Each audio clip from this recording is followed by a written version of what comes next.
Continuamos en Paneo Semanal por Sol 106.5 FM, también en YouTube, en nuestro canal Paneo Semanal y en el canal de Sol 106.5, así como en nuestras redes sociales, Instagram, Facebook y Twitter, Paneo Semanal. Bueno, y tenemos nuestro invitado ya, el licenciado Werner Félix, miembro del número de la Academia de Historia, un destacado abogado, historiador, conferencista y catedrático universitario. También es profesor de la OIM en la Pontificia Universidad Católica Madre Maestra, así como en el Instituto de Educación Superior del Ministerio de Relaciones Exteriores, INESID. También ocupa un importante lugar en el Senado, en el departamento técnico director de técnicas legislativas. Técnicas legislativas. Y además autor de un libro que es digamos, de cabecera, una de las guías para los congresistas, bueno, o por lo menos uno aspiraría que así fuese, para que los congresistas, pues, elaboremos los proyectos de ley, las resoluciones. Y que constitucionalista también, constitucionalista. Claro. Muy buenos días, Werner Félix. Bienvenido a nuestro programa Paneo Semanal. Hola, saludos. Bueno, no voy a mencionarlo cada uno por su nombre, sino saludos a todos. Me siento entre amigos y demasiada esa presentación. Me siento entre amigos. José y yo somos amigos hace casi 20 años. O sea, José, primero mi jefe. Pequeño. Sí, 20 años. 20 años, casi 20 años, y ha sido gratificante. Y Eliseo, a quien comparte usted, si me olvida su nombre. Luis Polanco. Bien, gracias por la invitación. No, contento de tenerte aquí. Realmente le pedí a Eliseo que te trajéramos en el día de hoy y a Luis, porque Werner es miembro de número, de letra debería ser, porque realmente son las letras del alfabeto.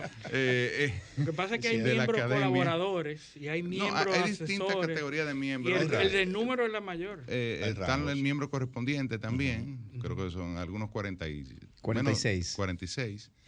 Pero los miembros ya de número, digamos que es la categoría de mayor reconocimiento que tiene la academia. Como general de brigada. Son 26. Son 26. Aunque que solamente corresponden a las letras, ¿no? del alfabeto. Del abecedario, sí. Del abecedario. Mi papá es miembro de número de la academia desde el año 2005, con el letra Y, me parece. Un prestigio. Y Werner sustituyó en el año 2020 a Emilio Cordero Michel. Letra A. En la letra A. O sea que tú eres el primero. El primero de la lista. Sí, sabe que la letra A es de larga data porque correspondió al primer presidente. Sí. Que fue Federico Enrique y Carvajal. En el 30 y en el 31. En el 1931. 31. La Academia edita el medio de difusión de la Academia en una revista de mucho prestigio, la revista Clio. Clio, la diosa de la historia. Y es gratuita en internet, está ahí en la página de la Academia de la Historia, están todos los números. Sí. Ahí hay trabajos que, bueno, de una calidad tremenda. Entonces, Werner es historiador dominicano, pero además ha concentrado, digamos, sus estudios en el tema de la independencia y la restauración, ¿no? Y especialmente en figuras como José María Cabral Ibáez, ¿no? Porque Werner, además de todo, es baronero. Claro. Que se te olvidó decir eso, oriundo del municipio de Cabral. Eso es casi un título nobiliario. No, y orgullo realmente no solo de la provincia de Barahona, sino de la región de Enriquillo. Yo quería con él, a propósito de que celebramos el pasado 16 de agosto el 159 aniversario de la restauración, que yo digo, bueno, lo dicen otros, y gente evidentemente de prestigio, historiadores y académicos, que la verdadera independencia se produce con la restauración. Es decir, ya la Segunda República, ¿no? Que se inicia en el año 1863, es realmente donde, digamos que logramos la soberanía y digamos que logramos consolidar el proyecto dominicano. Que, bueno, parte de las cosas que quizás tú vas a mencionar, era un proyecto que no estaba claro, o por lo menos en el cual no confiaba.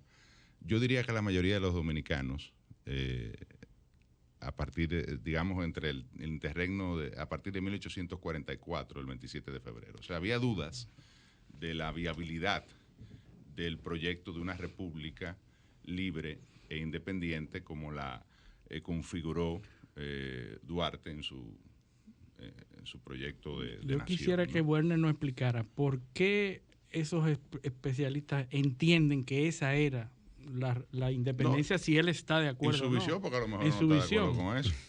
Bueno, ¿qué piensa Werner? A mí me parece que, rápidamente hablando, que dice José, y yo soy de lo que pienso más o menos igual, pero a mí no me gusta usar el término verdadera independencia porque sugiere que hubo una falsa. No, me refiero.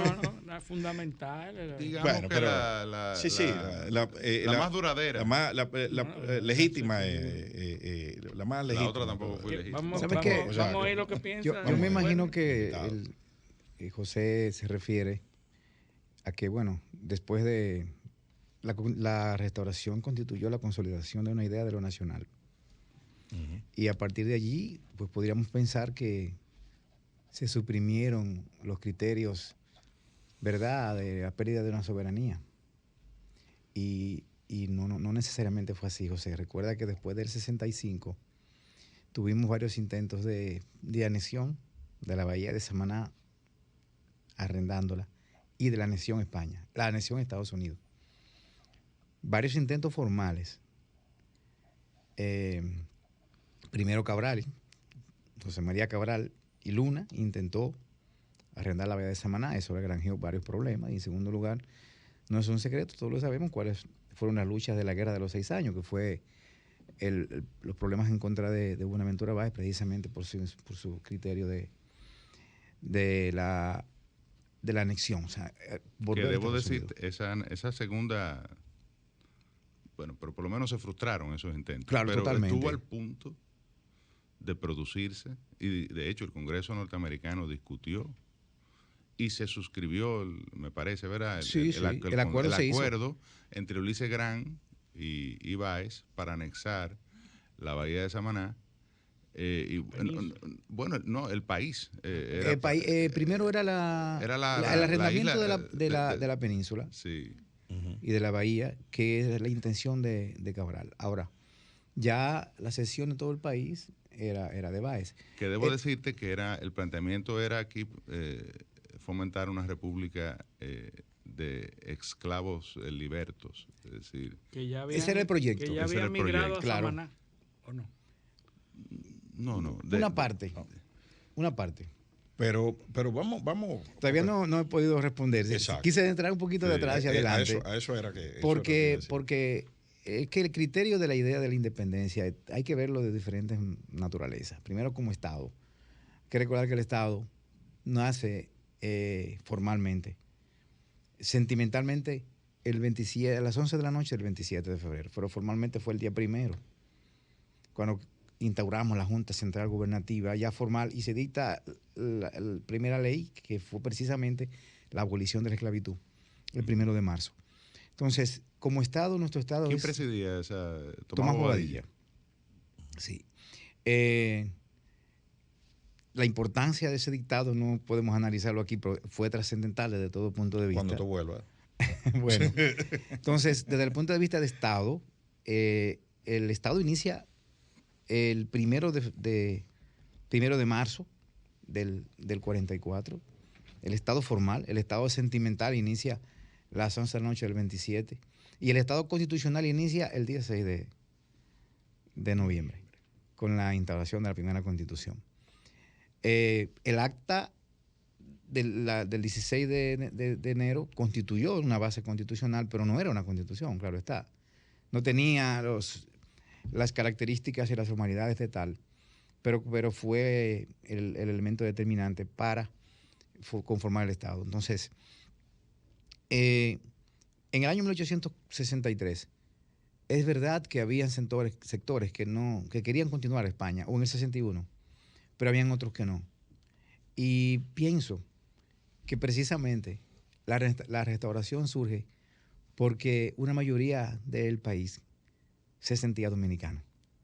Por eso pienso, contrario al criterio de que nos fuimos dominicanos e independientes a partir del 63, pienso que nosotros fuimos dominicanos independientes a partir del 44.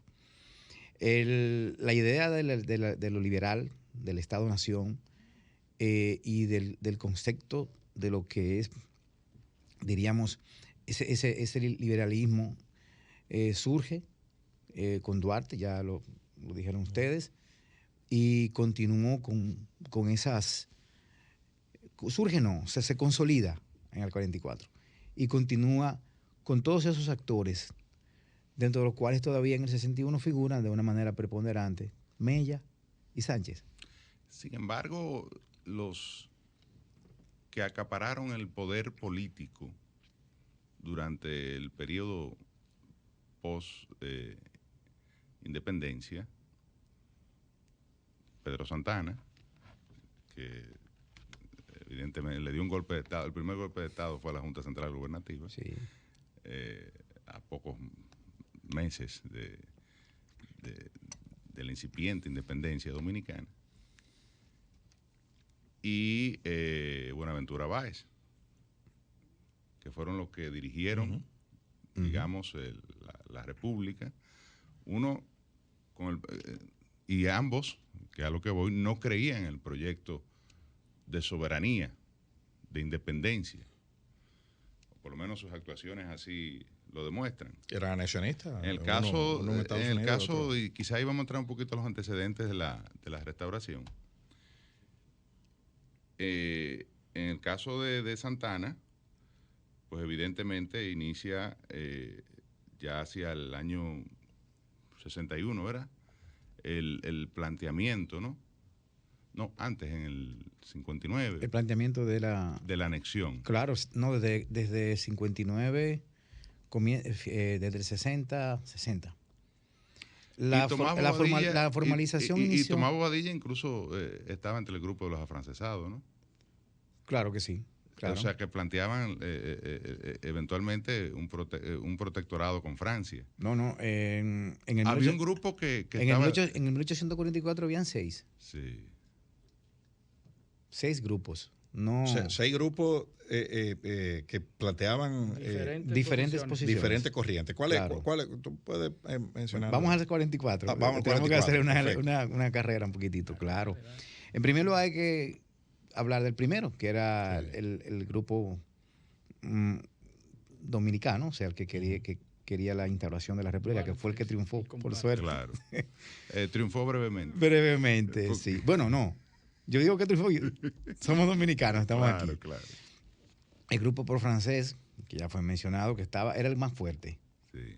El grupo pro haitiano, que era un grupo de mucha también importancia. El grupo pro Colombia, interesante, que estaba detrás de la Gran Colombia, la unidad con Colombia, van 4. El grupo pro inglés, que quería eran menores ya, y el grupo pro Estados Unidos. O sea, habían 6 grupos que propugnaban por un protectorado. Y el que controló fue el grupo francés, pro-francés, encabezado por Bobadilla y por Santana. Diríamos que la primera oposición que se da al proyecto anexionista es la de Sánchez, ¿no? Bueno, y el grupo de Moca, ¿no? Al proyecto anexionista no, a la anexión. A la anexión. Sí, porque ya estaba aprobado. Aunque el inicio fue en diciembre del 60, la formalización del movimiento regenerador fue en junio. O sea, ya estaba consumada la anexión. Sí, claro, no fue el primero, pero venía organizándose previo a ese primero. Sí. Pero esto es lo que yo siempre digo, que la incursión de Sánchez y Cabral, ¿no? Y Tavera, yo le agrego a Tavera. Sí, es lo que inicia la llama del movimiento restaurador. Bueno, mira, el criterio de la debilidad, o no el criterio, la debilidad del movimiento de Sánchez, Cabral y Tavera. Yo le agrego Tavera porque la parte sur de Neiva y Barahona era menos conocida y fue dirigida por Tavera. Fernando Tavera, que fue también el héroe de la Fuente del Rodeo. Primera batalla, ¿verdad? Entonces, fue muy acusado de baecista. Y bueno, y de hecho, era un movimiento completamente baecista. Y eso le quitó arraigo en la población, principalmente en la población del norte y del este, y de la zona central del sur, que no era baecista. Me hablo de Baní, de San Cristóbal y de otras poblaciones. Entonces, esta debilidad del movimiento, que fue muy bien explotada por Santana, unido también a un tema haitiano, por la unidad, o sea, el acuerdo que llegaron los haitianos para apoyar el movimiento en favor de los dominicanos en contra de la anexión. Con Jeffrey, ¿verdad? Con Jeffrey. Sí. Y esto entonces le quitó esa fuerza política y social al movimiento que terminó por generarle la debacle. Sin embargo, la manera en que Santana, digamos que fulminó ese movimiento, produjo un sentimiento. Claro que sí. Porque por la manera en que Totalmente. fueron fusilados y tratados, un prócer que se le atribuía evidentemente, bueno, no por nada hoy es uno de los 3 padres de la patria. Claro. Y bueno, hay una crónica que dice que fueron fusilados de una forma que hasta el capitán general que tenía España aquí, pues escribió a las Cortes españolas, pues, diciendo que Santana prácticamente había hecho una carnicería ahí, ¿no? Si queremos imaginar, o sea, como que no se fusilaron de la manera, digamos, que el protocolo militar ordena. No, incluso unos fueron matados a palos, otros a machetazos. Lo que pasa es que el pelotón de fusilamiento era dominicano, y los dominicanos no tenían esa especialización. Sí. Es como que dentro del ejército, el que fusilaban eran expertos tiradores que sabían a dónde para evitar el sufrimiento. Eso no sucedió. No solamente a palos, a machetazos. Hay que imaginárselo para nosotros poder acercarnos al problema. Fue atroz. 20 cuerpos en un solo lugar, en un paredón.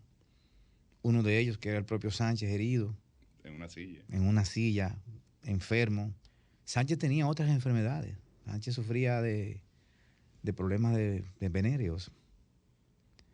Y tenía situaciones. O sea, que ya estaba diezmado físicamente. Sí, muy diezmado. Igual que Mella también. Y eran jóvenes, en comparación. Sí. Pero hay que imaginarse para ver 20 cuerpos. Dantesco. Fue horroroso. Escúchame, Luis. Este acontecimiento. Y produjo, ¿verdad? Un claro. sentimiento que alimentó y además la oposición a España. Claro, y además fue y a Santana, un modelo que no se podía repetir. Hay que recordar también que en la época ya estábamos en boga la guerra civilizadora, la guerra caballeresca, que evitaba este tipo de atrocidades. Y España se había siempre ufanado de llevar a cabo este tipo de guerra, por lo menos la que acababa de tener en Marruecos, ¿verdad? En Europa. Y que había cierta conciencia. Tenían ese criterio, que claro. Tenían que haber reglas para preservar la dignidad de la gente. Exacto. Y esto fue horroroso. En los documentos se va repitiendo este acontecimiento. Y en el gobierno provisorio también lo repiten, lo que ocurrió allá. Eso es un acicate, ¿verdad? Un impulso también que no se podía, se vio de modelo. Lamentablemente, por sus condiciones baecistas, el movimiento en sí no necesariamente fue como ese impulso. Bueno, yo quiero agregar otras cositas más adelante. Sí. Tú mencionaste algo que me llamó la atención. En un momento X, Tomás Bobadilla y Santana fueron afrancesados, fue lo que tú mencionaste. Claro, sí. Entonces, ¿dónde es que se produce esa ruptura en la cual entonces Santana pasa a ser pro español? O sea, qué es lo que pasa? ¿Por qué se desvinculan? No, es que... ¿O cambian los intereses? También había una estrategia de España de asegurar el control por su posición en Cuba. Y en Puerto Los Estados Rico. Unidos estaban comenzando a tener auge ya en este momento. Después Y se preveía la guerra hispanoamericana. Exacto. Hay que verlo un poquito más centroamericano y latinoamericano y caribeño. Un tema geopolítico. Geopolítico. Porque recuerda que en esa época estábamos en presencia ya los preparativos, vamos a decirlo así, de la guerra de secesión. Estaba en México los pleitos con Francia por la invasión de Francia. Había una serie de situaciones y los Estados Unidos estaban tomando auge principalmente después de la guerra México-estadounidense, donde tuvo la pérdida de California, ya 43, 44, unos años antes. Entonces, los Estados Unidos ya tenían la visión de la América para los americanos. Claro. Y había un ímpetu hacia Latinoamérica que Por España... eso la importancia estratégica de la península de Samaná. Sí, o sea, era una manera de tener un control, un pie en el Caribe. Importancia estratégica que continúa hasta hace poco. Hay que recordar que los Estados Unidos tenían una base en la bahía de Samaná, ¿cómo se llama? Ana de la Mar, hasta 61, por la Guerra Fría. Entonces, este dato geopolítico hay que verlo de esa manera. Y Santana lo sabía y Santana lo explotó. En las solicitudes que se le hicieron a la reina, le decía claramente, hay que evitar que el águila que el águila extienda sus alas. Que se cierne sobre los cielos. Exacto. O sea, eso es toda parte de la estrategia porque los Estados Unidos se lanzaban hacia allá. Yo tengo una dificultad con Santana, porque a pesar de que la parte dominicana, y muchas personas piensan que se consolidó ese sentimiento dominicano en la restauración, hasta el día de hoy, cada vez que el dominicano habla de nacionalidad es con respecto a Haití. Siempre. O sea, a nosotros no nos importa ninguna otra nacionalidad, defender nuestra nacionalidad que no sea frente a Haití. Pero es natural, y entonces, porque compartimos un territorio. Y además el único país que nos ocupó por 22 años fueron los haitianos. Es lo que acaba de decir Werner, que realmente la dominicanidad fue en 1844. Ahora, mi dificultad con Santana es que se parece tanto al pensamiento dominicano que piensa cualquier país menos Haití. Que todos los dominicanos... Eso, habían 6 grupos. Correcto. Había 6 grupos, no era Santana solo. Santana. Eran 6 grupos, cualquiera menos Haití. Pero Santana y entre ellos había uno de Haití. El héroe o pseudohéroe que nos defiende militarmente frente a esas batallas. Y después nos traiciona, y mucha gente lo denosta, porque traiciona con la anexión a España. Y entonces ahí es que viene mi dificultad. ¿Qué tú piensas de Santana en ese sentido? A la parte final... Mira, Santana es un personaje muy contradictorio. Le dicen Pedro Satanás. Pedro, sí. Santana fue asiduamente anti-haitiano. Hay que reconocerlo. Su visión era una visión... Eso probablemente enfocada. sea la causa por la que está en el Panteón Nacional. Bueno. Muy enfocado hacia ser en contra de Haití, pero no así. Entonces, su opinión en cuanto a la República Dominicana era la debilidad de la nación frente a Haití, que en ese momento, por lo menos hasta 1860, era bastante más numeroso sus habitantes y militarmente poderoso. Avanzada, en términos también, digamos, institucionales. Claro. Había heredado de todo. Su ejército tenía disciplina. No quiero hablar de Haití ahora, no creo que valga la pena. Pero, entonces, era un tema anti-haitiano de Santana. Ahora, lamentablemente Santana nunca quiso. Nunca creyó en el proyecto dominicano. No confió en ese proyecto dominicano. Entendía que no era viable. Fue un proyecto anti, no pro. Que no era viable. Que no era viable y No se era decantó por otra vía. Pero de que tenía ese sentimiento contrario a Haití sí lo tuvo, siempre. Y fue su crítica, su foco y su posición hasta que murió. De verdad. Entonces vamos a entrar al proceso ya. Pero eso tenemos restaurador, ¿no? José, eso, no quisiera a una pausa. No quisiera de irme sin decir algo sobre Santana, pero cuando vengamos. No, cuando volvamos de la pausa lo hacemos. Sí. Vamos a nuestra tercera pausa. Esto es Paneo Semanal, no le cambien. Paneo.